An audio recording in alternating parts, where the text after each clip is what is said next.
राधे राधे दोस्त, मरे हुए व्यक्ति को अकेला क्यों नहीं छोड़ा जाता है। जो जन्मा है वह मरेगा ही, चाहे वह मनुष्य हो, पशु या पक्षी, सभी को मरना है। ग्रह और नक्षत्रों की भी आयु निर्धारित है और हमारे सूर्य की भी। इसे ही जन्म चक्र कहते हैं। जन्म मरण के चक्र में व्यक्ति अपने कर्मों और चित्त की दशा अनुसार नीचे की योनियों से ऊपर की योनियों में गति करता है और कुल नीचे गिरने लगता है। यह क्रम तब तक चलता है जब तक कि मोक्ष नहीं मिल जाता है। कई बार स्थितियां बदल जाती हैं, आओ जानते हैं।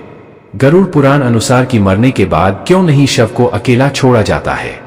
मित्रों, हमारा एक ही उद्देश्य है, हिंदू धर्म को प्रचार करना। आप भी इसमें सहभागी हो सकते हैं।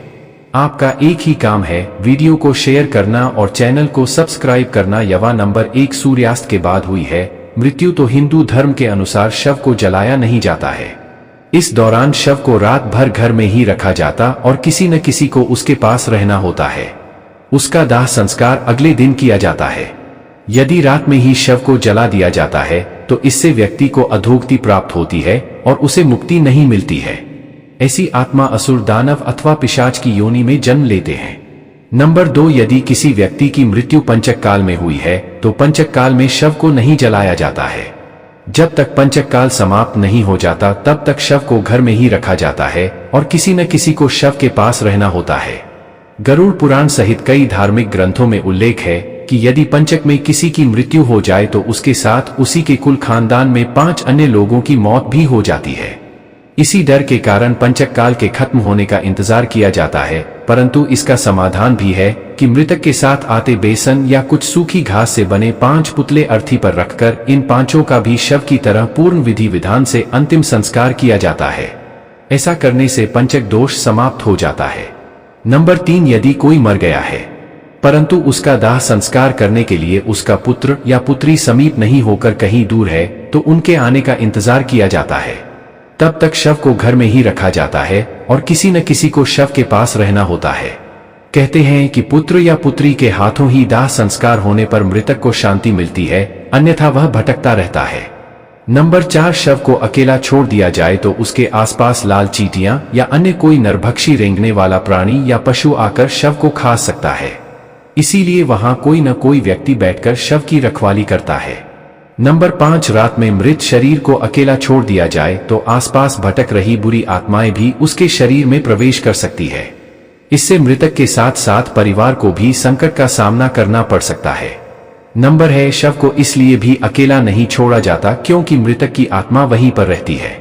जब तक उसका शरीर जल नहीं जाता तब तक उसका शरीर से किसी न किसी रूप में जुड़ाव रहता है। साथ ही वह अपने परिजनों को भी देखता है। अकेला छोड़ दिए जाने से उसका मन और भी ज्यादा दुखी हो जाता है। हालांकि अधिकतर लोग गहरी नींद में चले जाते हैं। बहुत ज्यादा स्मृतिवान या चेतनावान ही जान पाते हैं कि मैं मर चुका हूं। अन्य कारण भी है, आइए जानते हैं। नंबर 1, यह भी माना जाता है कि यदि ज्यादा समय हो जाए तो शव से निकलने वाली गंध के चलते कई तरह के बैक्टीरिया भी पनपने लगते हैं और मक्खियां भी भिनभिनाने लगती है। इसीलिए वहां इस दौरान अगरबत्ती की सुगंध और दीपक भी जलाया जाता है। नंबर 2, यह भी कहा जाता है कि शव को अकेले छोड़ने से कई लोग जो तांत्रिक कम करते हैं उनके कारण भी मृत आत्मा संकट में पड़ सकती है। इसीलिए भी कोई न कोई शव की रखवाली करता रहता है।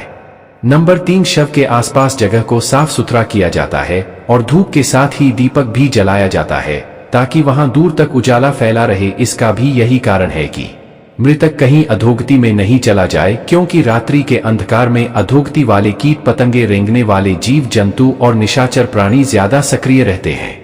उस दौरान आत्मा यदि गहरी तंद्रा में है तो उसके अधोगति में जाने की संभावना भी बढ़ जाती है। उल्लेखनीय है कि भीष्म पितामह ने अधोगति से बचने के लिए ही सूर्य के उत्तरायण होने का इंतजार किया था।